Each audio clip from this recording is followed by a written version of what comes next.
नमस्कार मित्रांनो, मी करण लोणकर. मित्रांनो, गडचिरोली जिल्हा परिषद भरती आलेली आहे. यामध्ये एकूण जागा किती आहेत? पदांची नावे काय काय आहेत? शैक्षणिक पात्रता काय आहेत? वयाची अट काय आहे? नोकरीचं ठिकाण कुठे असेल? फी किती भरावी लागणार आहे अर्ज करताना? अर्ज कसा भरायचा आहे? ऑनलाईन की ऑफलाईन? शेवटची तारीख काय आहे? या सर्व बाबी आपल्याला या व्हिडिओमध्ये पाहायला मिळणार आहेत. तर मित्रांनो, ही व्हिडिओ शेवटपर्यंत पाहायला विसरू नका. तसेच आमच्या चॅनलवर पहिल्यांदा आला असाल तर सबस्क्राईब करायला विसरू नका.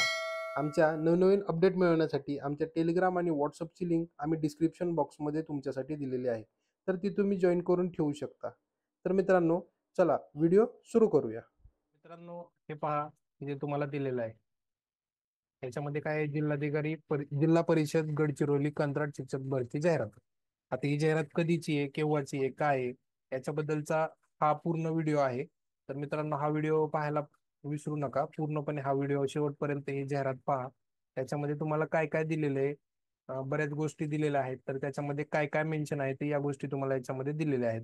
तर मित्रांनो, सगळ्यात पहिल्यांदा पाहूया जाहिरात दिनांक 13/8/2024. म्हणजे आज तारीख आहे 14. कालची ही जाहिरात आहे. जाहिरात क्रमांक आहे 1.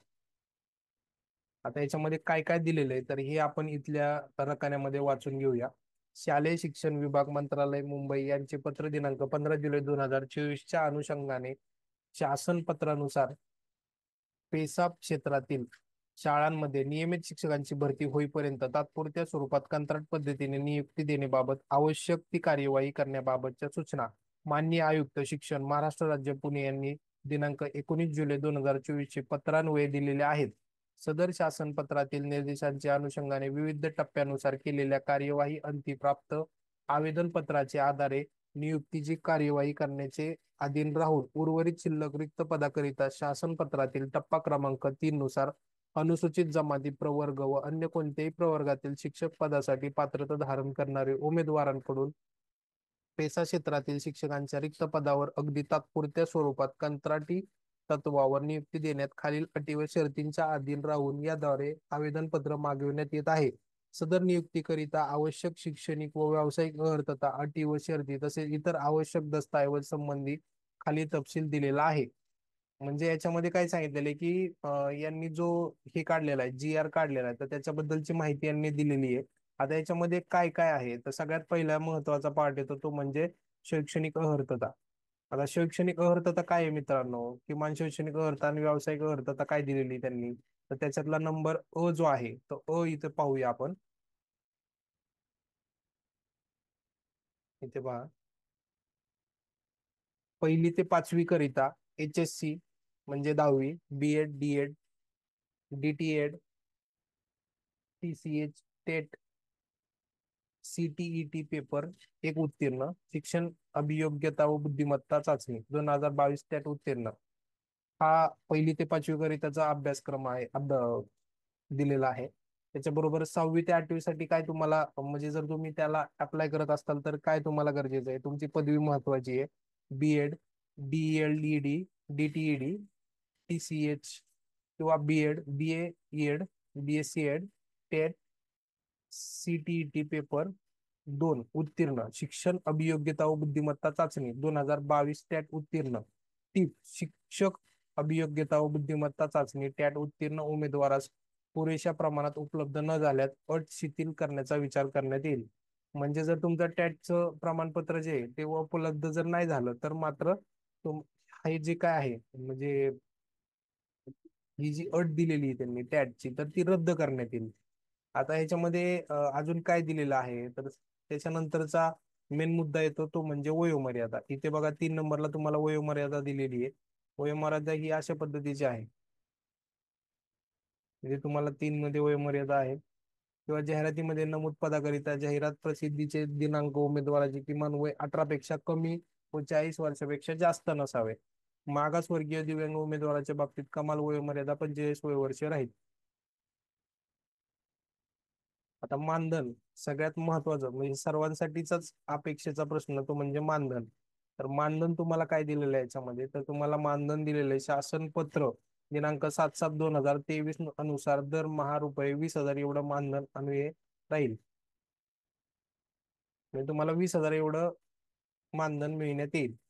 त्याच्यानंतर पुढचा मुद्दा काय आहे की अर्ज कसा करावा. बऱ्याच लोकांचा प्रश्न असतो की अर्ज कसा करायचा आहे, कोणत्या पद्धतीने करायचा आहे. तर त्याच्यावरती त्यांनी मौन सोडलेलं आहे. त्याच्यावरती त्यांनी सांगितलेलं आहे की अर्ज करावा. उमेदवारांनी सोबत दिलेल्या नमुन्यामध्ये अर्ज करावयाचा आहे. अलीकडे काढलेला व स्वतःचा स्वाक्षरी केलेला फोटो लावा. उमेदवारांनी अर्जासोबत आवश्यक त्या सर्व शैक्षणिक व व्यावसायिक अर्थतेची प्रमाणपत्र त्याच्या सुस्पष्ट दिसतील अशा तो साक्षी प्रती जोडाव्यात. आता ह्याच्यात दिले काय काय ते पाहूया आपण. एक नंबरला दिले तुम्हाला HSC SSC गुणपत्र व प्रमाणपत्र. 2 नंबरला तुम्हाला दिले पदवी उत्तीर्ण गुणपत्र व प्रमाणपत्र. 3 नंबरला तुम्हाला दिले B Ed, DELED, DTED, TCH, B Ed गुणपत्र व प्रमाणपत्र. त्यानंतर 4 नंबरला दिलंय टेट CTET पेपर एक उत्तीर्ण क्वालिफाईड, शिक्षण अभियोग्यता व बुद्धिमत्ता चाचणी 2022 ची टॅट उत्तीर्ण प्रमाणपत्र पाहिजे. त्यानंतर 5 नंबरला दिलंय टेट CTET पेपर 2 उत्तीर्ण क्वालिफाईंग, शिक्षण अभियोग्यता व बुद्धिमत्ता चाचणी 2022 टॅट उत्तीर्ण प्रमाणपत्र. 6 नंबरला दिलंय शाळा सोडलेलाचा दाखला.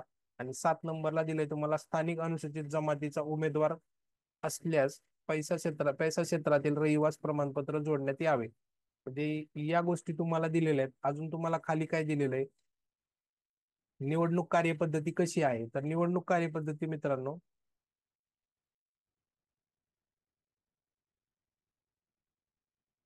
ते बघूया आपण. निवडणूक कार्यपद्धती तुम्हाला याच्यामध्ये दिलेली आहे. तर निवडणूक कार्यपद्धतीमध्ये त्यांनी सांगितले जाहिरातीद्वारे प्राप्त होणाऱ्या अर्जानुसार अभियोग्यता व बुद्धिमत्ता चाचणी टॅट मध्ये 2022 मधील गुणांच्या आधारे गुणवत्ता यादी तयार करण्यात येईल व गुणवत्ता यादीतील रिक्त जागांच्या प्रमाणात उमेदवाराची निवड यादी तयार करण्यात येईल.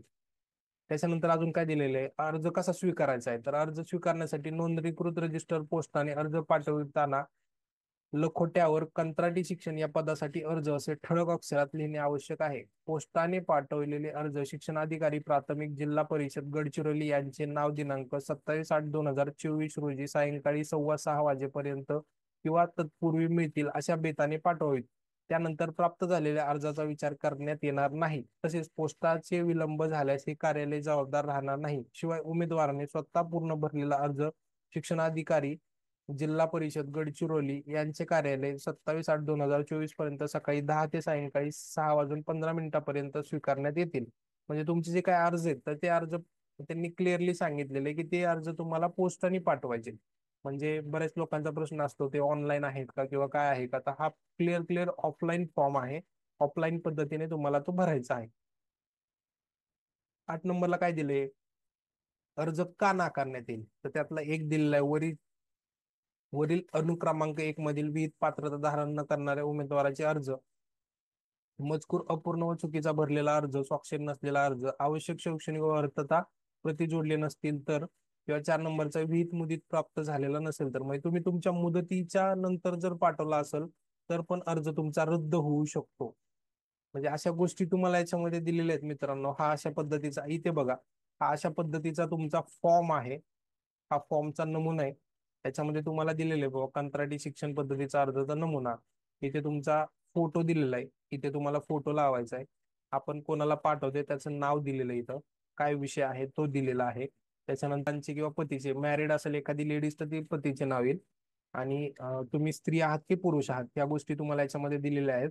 पत्रव्यवहाराचा पत्ता, म्हणजे पत्रव्यवहार करतानाचा व्यवहाराचा पत्ता म्हणजे तुमचा जो काही पत्ता किंवा फोन नंबर आहे तर त्या गोष्टी तुम्हाला याच्यामध्ये द्यायच्या आहेत.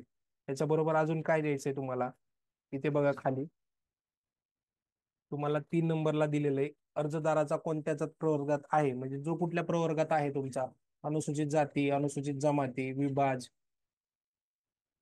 भज किंवा भज विमाप्र, सर्वसाधारण, ह्या सगळ्या गोष्टी तुम्हाला याच्यामध्ये मेन्शन करायच्या आहेत मित्रांनो.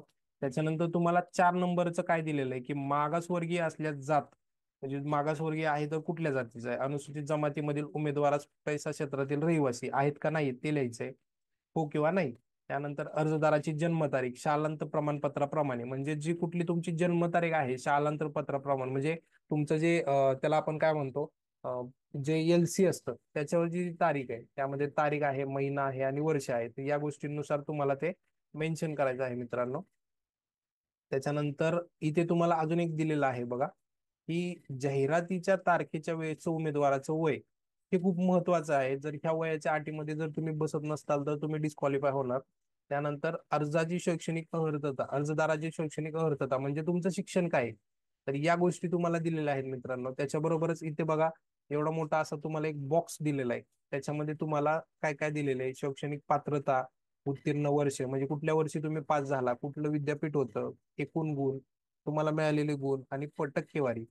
त्याच्यामध्ये तुमची SSC आहे, HSC आहे, DED आहे, टेट आहे, टेट पेपर 2 आहे, टॅट आहे, पदवीधर, पदव्युत्तर, BEd.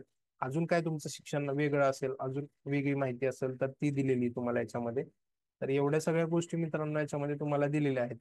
त्यानंतर तुम्हाला याच्यामध्ये इथे बघा, तुम्हाला तुमचं नॅशनल म्हणजे तुम्ही कुठल्या राष्ट्रीय राष्ट्रीयत्वाचे आहात, म्हणजे भारतीय आहात की अजून दुसरे कुठलं नागरिकत्व आहे, तर ते नागरिकत्व तुम्हाला इथे दाखवायचं आहे.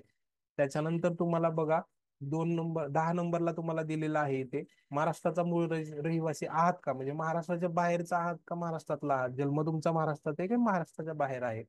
त्याच्यानंतर तुम्हाला अजून काय दिलेलं आहे इथे बघा, इथे एक तुम्हाला बॉक्स दिलेला आहे. त्याच्यामध्ये काय दिलेलं आहे, वर नमूद केलेला तपशील माहितीप्रमाणे सत्य आणि बरोबर आहे. ज्या पदासाठी विहित केलेला अर्हता माझ्याकडे आहे याची खात्री करून हा अर्ज मी सादर करीत आहे.